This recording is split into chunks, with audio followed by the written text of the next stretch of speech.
Supercrack Estrella presenta.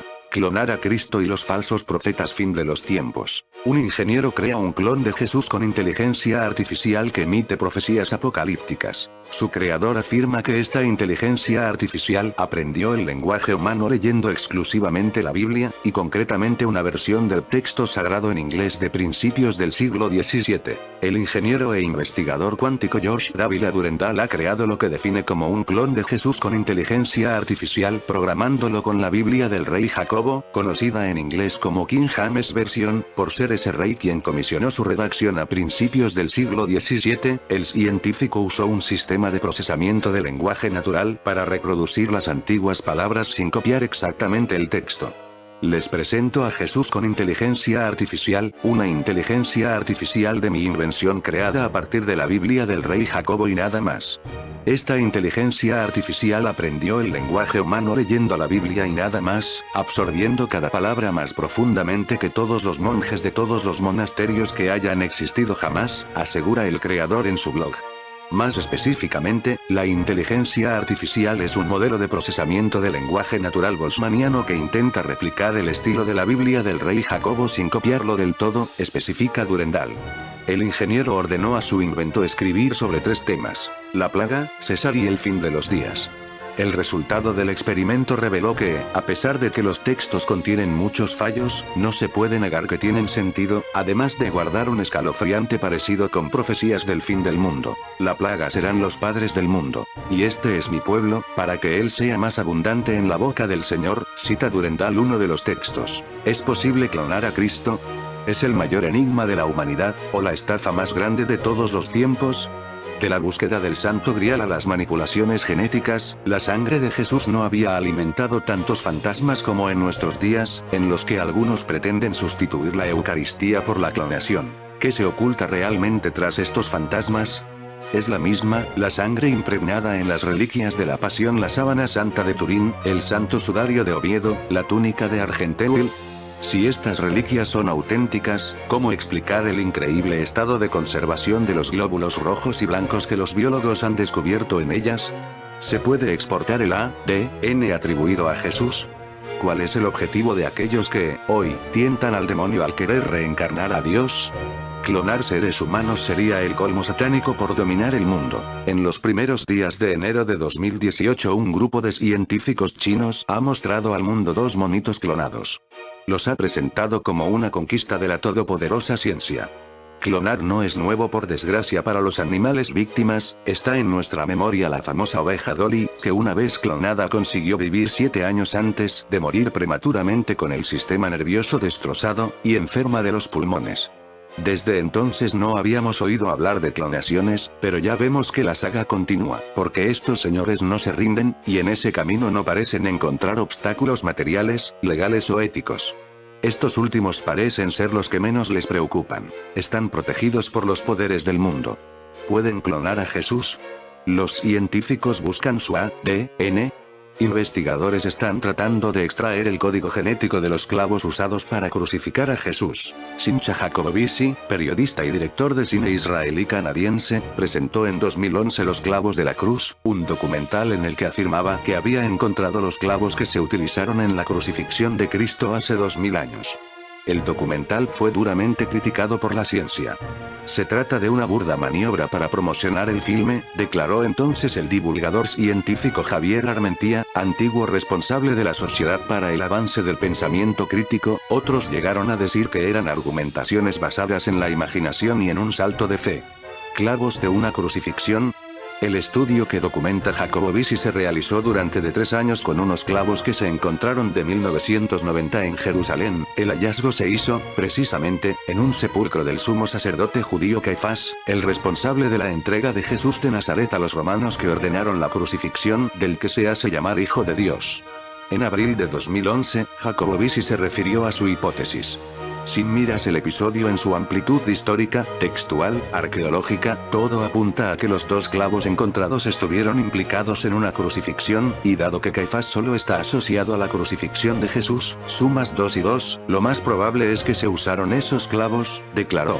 Usaron microscopio electrónico y barrido geoquímico en los clavos. Un estudio reciente publicado en la revista Archaeological Discovery encontró rastros de crucifixión en los clavos de la colección de Caifás que daban por desaparecidos y que concuerdan exactamente con los elementos químicos y orgánicos de la tumba. Petroquímica de sedimentos y materiales orgánicos extraídos de osarios y 2 clavos de la tumba de la familia del sumo sacerdote Caifás, Jerusalén, que publicaron los investigadores R.J. Shimron, Yoetz Deutsch, Werner H. Schott y Vitaly Gutkin, indica que los 2 clavos tienen restos de material orgánico, madera y huesos, que corresponden a misma entidad. De este material orgánico podrían realizar una clonación. Así, en el texto detallan que empleando el microscopio electrónico de barrido geoquímico y petroquímico, difracción de rayos X, encontraron que los materiales orgánicos e inorgánicos adheridos a los 2 clavos poseen y muestran muchos elementos químicos y características físicas idénticos a los encontrados en la tumba de Caifás. Basándonos en la evidencia colectiva, concluimos, con considerable confianza, que los clavos localizados por el periodista de investigación Simcha Jacobovici en la colección de artefactos del Laboratorio de Antropología de la Universidad de Tel Aviv, son los clavos perdidos excavados en la tumba de la familia Caifás en 1990 y, además, que estos clavos se utilizaron en una crucifixión, afirman. La comparación de elementos similares guardados en sitios diferentes. Desde que Jacobovici declaró que los 2 clavos eran los que habían desaparecido del conjunto de elementos encontrados en la tumba de Caifás, la Autoridad de Antigüedades de Israel se negó a aceptar que fueran parte de los artefactos y que tienen una procedencia diferente, pero no presentó ninguna prueba. El equipo dirigido por R.J. Shimron asegura que sí son los clavos perdidos y que además se utilizaron en una crucifixión. Hemos encontrado materiales orgánicos e inorgánicos a los 2. Ambos poseen y muestran muchas características químicas y físicas idénticas, y lo que también se puede denominar únicas, insisten, rebaten casi 10 años después la declaración del profesor Gaby Barca y al Telegraph en 2011 en la que afirmaba que no había prueba alguna de que los clavos vinieran de la cueva de Caifás, no hay pruebas de que los clavos están conectados a los huesos, o de que no es cualquier residuo de hueso. No hay pruebas de datos textuales de que Caifás tuviera los clavos de la crucifixión después de que Jesús fue bajado de la cruz, argumentó. No hay dudas de que los clavos son los de la tumba de Caifás. La tumba de la familia de Caifás fue descubierta en 1990 por trabajadores de la construcción en el barrio de Talpillot, a medio camino entre la antigua Jerusalén y Belén, en el norte de Jerusalén. De la tumba fueron removidos 12 osarios, el nombre de Caifás está en uno decorado con motivos florales. La mayoría de los eruditos está de acuerdo en que la mayoría de los nombres inscritos en los osarios se refieren a la familia de Caiapa, transcrito como Caifás en el Nuevo Testamento. Se encontraron 2 clavos. Uno en el piso donde estaban los osarios 5 y 6. El otro, dentro del osario 1, se dijo que los clavos se usaron para fijar las tapas de los osarios o para rayar el nombre del difunto en el costado de un osario. Ha sido la explicación admitida en los círculos académicos, y por eso nadie se escandalizó cuando se perdieron. Hace unos 20 años el profesor Yershkovich del laboratorio de la Escuela de Medicina y Antropología Sackler, de la Universidad de Tel Aviv, recibió 2 pequeñas cajas de la Autoridad de Antigüedades de Israel, una tenía los 2 clavos que el profesor Yershkovich le mostró al periodista Simcha Jacobovici, que basándose en sus estudios planteó la hipótesis de que los clavos eran los desaparecidos de la colección referida a Caifás. Dada su morfología supuso que podían haber sido utilizados en una crucifixión. Habiendo sido encontrados en un específico lugar arqueológico, la tumba de Caifás, esa crucifixión pudo ser la de Jesús de Nazaret. Octubre de 2020. El geólogo Aryeh Shimron y su equipo decidieron comprobar científicamente si los clavos, de los que hablaba Jacobovici habían emergido en la universidad, eran efectivamente los de la tumba de Caifás y si fueron utilizados para una crucifixión. La investigación del geólogo, que el diario Haaretz señala que es amigo de Jacobovici, concluyó que los restos de sedimentos de los osarios y de los clavos coincidían, es más, su equipo encontró que las firmas químicas y físicas de ambas muestras coincidían y, además, eran bastante únicas. Shimron asegura que los clavos fueron usados para crucificar porque sus puntas estaban dobladas, para impedir que el crucificado pudiera escapar, y porque los análisis de microscopio electrónico muestran fragmentos de hueso profundamente incrustados en el óxido de los clavos, así como astillas de madera bien preservadas. Para nada estoy diciendo que estos fueron los clavos de la crucifixión de Jesús, dijo el geólogo al diario estadounidense. Prefiero no sugerir de quién son los clavos. Cada uno puede decidir por sí mismo.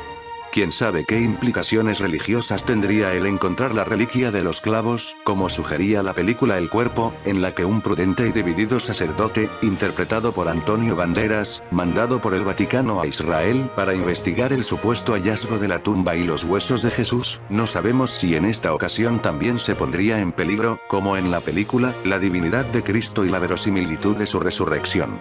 Los arqueólogos consultados prefieren no pronunciarse sobre esta polémica, como comprobó Sputnik, y la AI desestima las conclusiones del periodista Jacobowitz diciendo en un comunicado que creó una película interesante con un hallazgo arqueológico real en su centro, pero la interpretación que se presenta en ella no tiene base en hallazgos o investigaciones arqueológicas. Con respecto al nuevo estudio de Shimron, la portavoz de AI, Julie Schwartz, dice que es interesante, sin embargo, sus tajantes conclusiones históricas son problemáticas porque se basan en datos fragmentarios. Y añade, la opinión oficial de la AI es que los clavos pueden haber sido usados en la crucifixión de cientos de personas que hubieran vulnerado la ley romana y sufrieran este tipo de ejecución. Y, a pesar de todo, incluso sin la relación con Jesús, el hallazgo de restos de crucifixiones romanas es muy infrecuente. En realidad, solo hay uno que la arqueología acepta sin conflicto, encontrado en 1968, de un hombre judío llamado Yohanan Ben Akol, y si lo que dice Shimron se prueba como cierto, que con estos clavos alguien sufrió el horrible castigo de ser clavado a una cruz, estos serían solo los segundos en ser encontrados. El geólogo israelí Aryeh Shimron aseguró que se han encontrado los clavos con los que, posiblemente, fue crucificado Jesús y que incluso hay restos óseos en el metal oxidado. Los arqueólogos locales son escépticos. Un nuevo estudio sobre el traído y llevado asunto de los clavos de Cristo indica que fragmentos de los 2 clavos que se encuentran en Israel, y que desaparecieron y volvieron a aparecer misteriosamente en las últimas 2 décadas, pueden haber sido usados para crucificar a Jesús y que, para más INRI, tienen incrustados fragmentos de hueso y astillas de madera. El geólogo retirado Shimron dijo al diario New York Post: "Creo que las pruebas científicas de que los clavos se usaron para crucificar a alguien son realmente poderosas".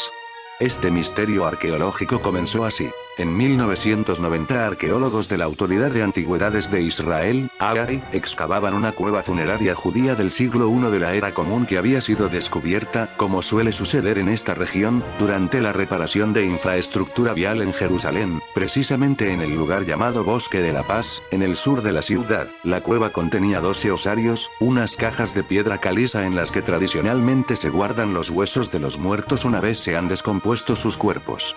Lo que distinguía esta tumba de otras muchas del mismo período encontradas en Jerusalén es que en uno de los osarios estaba inscrito el nombre Caifás, Caiafa, en hebreo, y en otra Yosef hijo de Caifás. No todos los estudiosos, pero algunos sí, comenzaron a identificar esa cueva con la de la familia de Caifás, el gran sacerdote que los evangelios cuentan que entregó a Jesús al gobernador Poncio Pilatos, y por tanto a los romanos, para su ejecución. La controversia se encuentra no en los osarios, sino en 2 clavos que los arqueólogos encontraron en la tumba, uno dentro de un osario, no el de Caifás, y otro enterrado en el suelo. Extrañamente el hallazgo fue olvidado rápidamente, se cree que se perdieron los artefactos. La AI siempre ha mantenido que los clavos de la investigación no procedían de la supuesta tumba de Caifás y que desconoce su paradero. Unos 20 años después de que se descubriera la tumba, y se volviera a cerrar, un periodista israelí llamado Simcha Jacobowitz produjo un documental llamado Los clavos de la cruz cuya tesis, muy especulativa, sugería que Caifás, tal vez por remordimiento, conservó los clavos de la crucifixión y su familia los guardó como amuleto. Jacobowitz decía también haber encontrado los clavos, que tal vez fueron perdidos a propósito, en la Universidad de Tel Aviv, en el laboratorio de antropología. Los clavos, que tal vez fueron perdidos a propósito, en la Universidad de Tel Aviv, en el laboratorio de antropología para realizar la clonación de Jesús Cristo. Si esta fuera así podríamos pensar que ya podría haber un Jesús clonado de 30 años.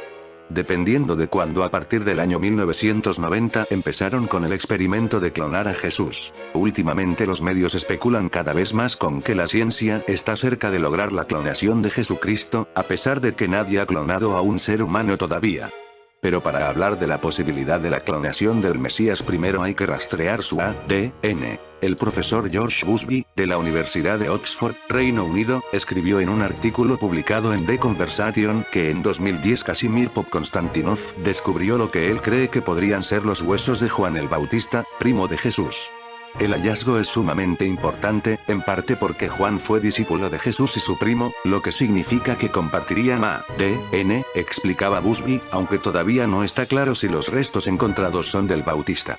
Es más que seguro que comprobaron si las muestras de ADN de los huesos de Juan el Bautista, primo de Jesús, eran coincidentes con las muestras de ADN de los clavos encontrados con material orgánico. Si la prueba fue positiva, podrían haber realizado la clonación de Jesús a partir del año 2010. Por lo que un Jesús clonado podría tener ahora 10 años. El científico también menciona otros restos arqueológicos que podrían contener el ADN de Jesucristo, como, por ejemplo, la sábana de Turín y el osario con huesos de Santiago o Jacobo el Justo, hermano de Jesucristo. No obstante, los científicos señalan que la probabilidad de extraer el ADN real del Mesías de los artefactos mencionados es mínima, debido a la contaminación.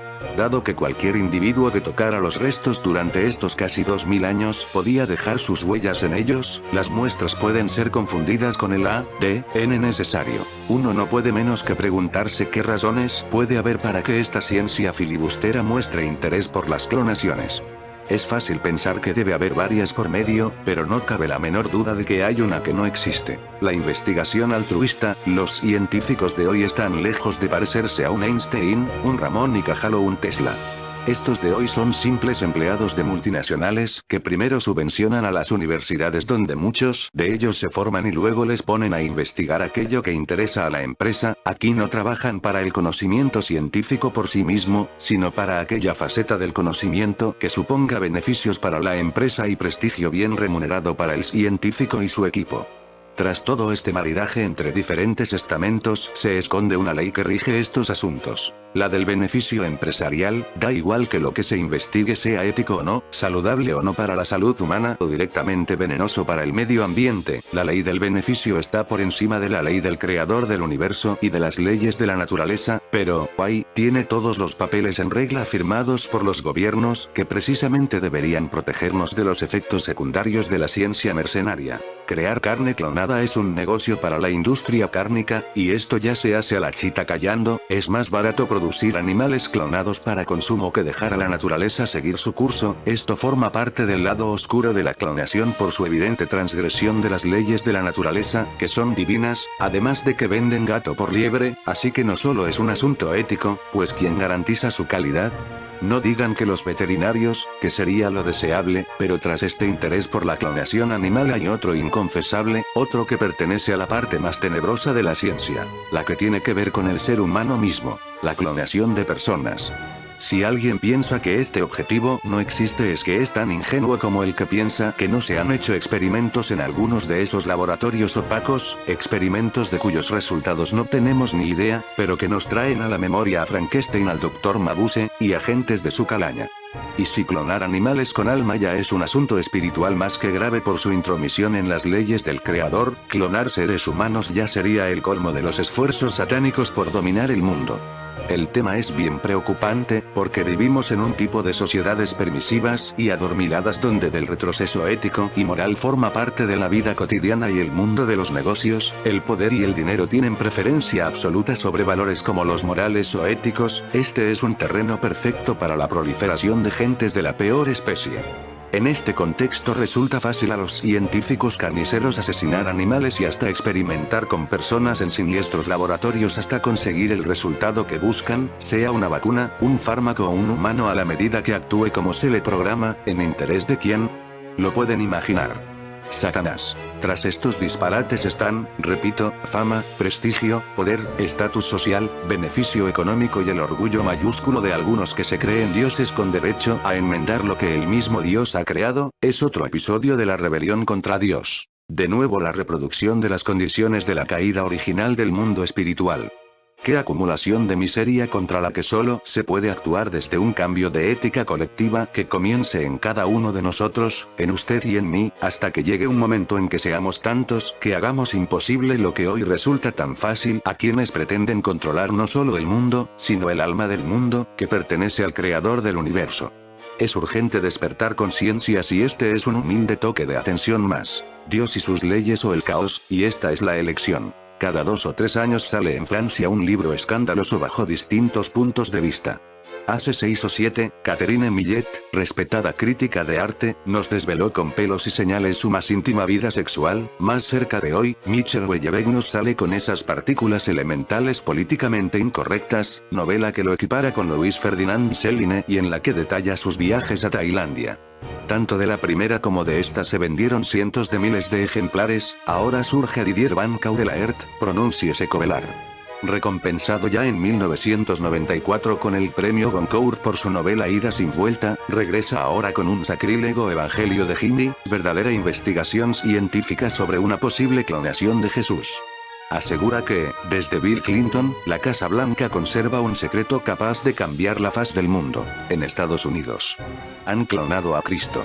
El nuevo Mesías se llama Jimmy y vive en Connecticut, lleva una existencia bastante convencional, ejerce de piscinero y tiene una amante llamada Emma. Pero todo se derrumba cuando Emma decide separarse. Jimmy se retira en un desierto del oeste donde aguanta una serie de depresiones. Cierto día, 3 representantes del gobierno le revelan que es el clon de Jesucristo. Antes de ser lanzado al mundo, Jimmy habrá de formarse cultural y religiosamente, hasta el día en que cura una herida a su nueva amante, Kim Watfield. A partir de ahí se multiplican los milagros. Reverdece un arce seco, resucita a un hombre atropellado por un coche. Cabe destacar el cuidado científico con que Caudelaert aborda el problema de la clonación. Se basa en el célebre sudario de Turín. Si en verdad sirvió para envolver el cuerpo de Jesús, alguna partícula habrá quedado. Un pelo, unas gotas de sangre. El asunto es saber si el llamado santo sudario es auténtico o no. Juan Pablo II se arrodilló un 24 de mayo ante la supuesta reliquia como preámbulo de la celebración del 2000 aniversario de la encarnación de Cristo, y un papa no se puede equivocar. Sin duda el polaco había leído el informe de Marion Courage y del Instituto de Óptica de Orsay, que se señala la existencia de restos de inscripciones griegas del siglo I. Sin embargo, los venerables padres de Roma no tuvieron en cuenta estos ni otros resultados igualmente científicos. Arguye Caudelaert, el santo sudario pertenece al Vaticano, y a él le corresponde realizar los exámenes, aclara el cardenal Giovanni Saldarini, arzobispo de Turín, y así, los santos padres nombraron ellos mismos una comisión cuyas conclusiones atestiguan que el lienzo data de la Edad Media. Es que no les interesa que salga un nuevo Jesucristo, remata el autor de la novela. Su primera acción consistiría en imitar a su modelo cuando expulsó a los mercaderes del templo. Yo añado que el Jesús vistiría como el personaje de Pondal. Se este eo mundo que eu fix en barra que me leve o demo. Pienso también que en nuestro caso mejor sería, y más fácil, clonar a Santiago. Ahí quedan restos, huesos, túnicas. En primer lugar, se sabría si datan del siglo I o del IV, lo cual cambiaría todo. Otro escritor entre las novelas sobre Jesús que he leído en los últimos años, quiero destacar la del periodista y erudito portugués José Rodríguez dos Santos. Se trata de un thriller, tejido de un modo inteligente y ágil, en torno al posible descubrimiento del ADN de Jesús, a quien un grupo de científicos judíos, y cristianos o agnósticos, han querido clonar, para que él mismo retome, concluya y ratifique en este año 2011-2012 la tarea interrumpida por su muerte en cruz, el 30 después de Cristo, viniendo de nuevo a la tierra, para oponerse así a los grandes males que la amenazan y que ponen en riesgo la misma pervivencia de la humanidad. Entre esos problemas están la guerra inminente judeo-palestina, con la amenaza atómica y los grandes problemas financieros de la actualidad. No hay poder que hoy pueda resolverlos. Por eso es necesario que vuelva Cristo, un Cristo clonado, que se oponga a la mentira de las grandes iglesias y a la perversión de la política actual. En la trama de la vuelta de Cristo, entre los que están a favor y en contra de clonarlo, destaca la tarea de un historiador portugués, que se enamora de una bellísima agente de la policía italiana, embarcándose en un viaje rapidísimo, que empieza en Roma y culmina, pasando por Dublín y Bulgaria, en Jerusalén y Nazaret, donde un investigador judío está a punto de clonar a Jesús, que sería el único que podría resolver el problema de la historia humana, en línea verdaderamente judía y verdaderamente cristiana. Esta trama de la novela coincide con el hecho real de los clavos de Cristo desaparecidos, y que fueron usados para su clonación a partir del año 1990. Un nuevo estudio sobre el traído y llevado asunto de los clavos de Cristo indica que fragmentos de los 2 clavos que se encuentran en Israel, y que desaparecieron y volvieron a aparecer misteriosamente durante ese tiempo que estuvieron desaparecidos, pudieron clonar a Jesús, no recopilar información para en el año 2010 comprobarlo con los huesos encontrados de Juan Bautista, teoría, podrían haber dos fechas de la posible clonación de Jesús, en 1990 o en el 2010. Hemos sido capaces de clonar embriones humanos desde hace unos 7 años. Pero hasta donde sabemos, nadie ha podido clonar realmente a una persona de forma completa. Resulta que la ética no es lo único que frena a los científicos, la clonación no es la maravilla de la ciencia ficción que creemos que es. Puede ser peligrosa, a menudo ineficaz y, sobre todo, no hemos pensado en una razón lo suficientemente buena para hacerlo, así que, aquí está la razón por la que probablemente nunca tendrás que luchas contra tu malvado clon. Ella es Dolly, era broma, es una oveja normal, esta es Dolly, el primer mamífero clonado con éxito a partir de una célula adulta. Nació en 1996 después de que los científicos descubrieran cómo extraer el ADN del óvulo de una oveja escocesa de cara negra y básicamente reemplazarlo con el ADN de una célula mamaria de una oveja finlandesa de Dorset. Le dieron una pequeña descarga eléctrica para fusionar la célula y conseguir que se replicara, colocaron las células en el útero de otra oveja, y ¡boom!, clonada. Este método, llamado clonación reproductiva, podría teóricamente ser usado en humanos, pero este es el mejor escenario posible. Los científicos necesitaron 277 intentos para conseguir una primera Dolly. Hoy en día, la clonación de mamíferos generalmente tiene una tasa de éxito de alrededor del 10% al 20%, es mejor que uno de cada 277, pero sigue siendo un proceso muy ineficiente. En la cultura popular, la clonación se utiliza para traer a la gente de vuelta de la muerte, pero no es así como funciona. Clonar a alguien solo crearía un gemelo, no una réplica, ya que los gemelos idénticos tienen la misma genética, pero no necesariamente personalidades, y en un panorama a lo nunca me abandones, donde se cosechan órganos de clones para salvar a los ricos, no solo no es ético, sino que es innecesario. ¿Por qué clonar una persona entera cuando puedes hacer solo la parte que necesitas? Algo que, teóricamente, la clonación terapéutica espera resolver.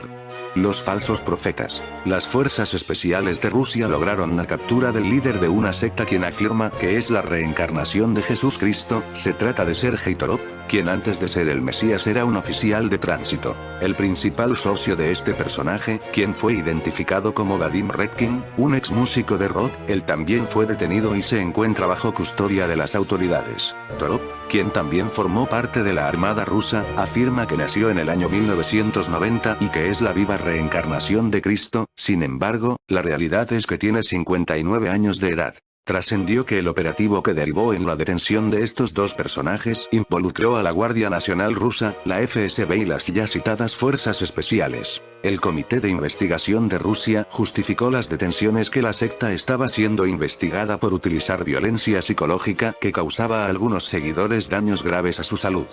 Torop y otros dos líderes de la secta, Vadim Redkin y Vladimir Vedenikov, fueron detenidos en la redada, según un comunicado. También están siendo investigados bajo sospecha de causar lesiones corporales graves a 2 o más personas. Las imágenes mostraron fuerzas especiales enmascaradas con ametralladoras de combate en el territorio del grupo en el remoto distrito de Kurajinsky de la región de Krasnoyarsk en Siberia. Otros oficiales parecían estar vestidos de civil. El residente local Alexander Staroverov dijo: hay 50 Aptosaks, celdas sobre ruedas, 50 autobuses, una ambulancia y trabajadores médicos. Torop y Redkin fueron puestos en helicópteros y llevados en una dirección desconocida, agregó. En fin amigos de Supercrack Estrella, si el video te gustó pulgar arriba.